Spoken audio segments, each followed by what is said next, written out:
নুরুল ইসলাম যদি 5 মিনিট দেরি না করত কখনোই জানা যেত না। সেদিন রাতে গ্রামের আকাশটা অস্বাভাবিক ছিল। বাতাস ছিল ভারী, গাছগুলো নড়ছিল কিন্তু শব্দ ছিল না। চারপাশ এত নিস্তব্ধ ছিল, নিজের শ্বাসের শব্দটাও নুরুল ইসলামের স্পষ্ট শুনতে পাচ্ছিল। নুরুল ইসলাম সাধারণ একটা ছেলে, আল্লাহ ভীরু, সরল। মায়ের কথা না শুনে সে কোন কাজেই করত না। বাড়িতে হঠাৎ অনেক মেহমান আসে।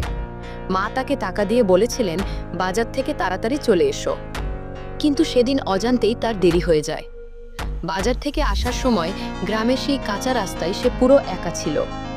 অন্ধকার, হালকা কুয়াশা আর দূর থেকে ভেসে আসা পাতার শব্দ। হঠাৎ করেই রাস্তার মাঝখানে সে একটি কালো বিড়াল দেখতে পেল। বিড়ালটি কিন্তু সাধারণ ছিল না, তার চোখ দুটি ছিল আগুনের মতো লাল। নুরুল ইসলাম হেঁটে যেতে চাইল, কিন্তু তার পা নড়ছিল না। যখন কোনো মতে পা ফেলল, শীতের পেল বিড়ালটি তার পিছনে আসছে।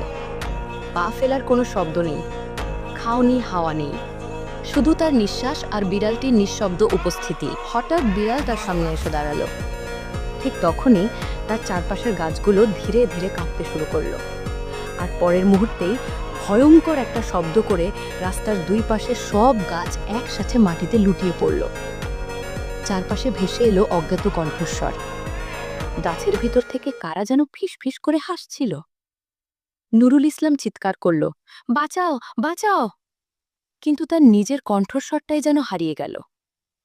ঠিক তখনই সে বুঝতে পারল সে একা না, তার চারপাশে কেউ আছে, কিন্তু চোখে দেখা যাচ্ছে না।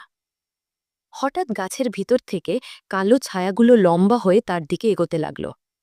একটা ছায়া তার গলা ছুঁয়ে ফেলল। সে শিউরে উঠল। ঠিক তখনই তার মায়ের কথা মনে পড়ল।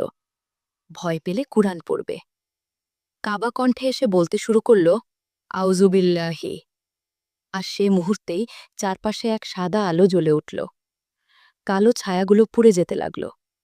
বিড়ালটি ভয় পেয়ে পিছিয়ে গেল। আর তারপর একটা মুহূর্তের মধ্যেই সব কিছু নিঃশেষ হয়ে গেল।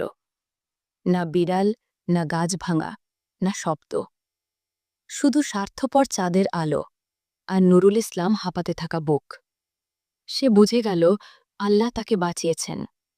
কোরআন সত্য, আল্লাহ সত্য।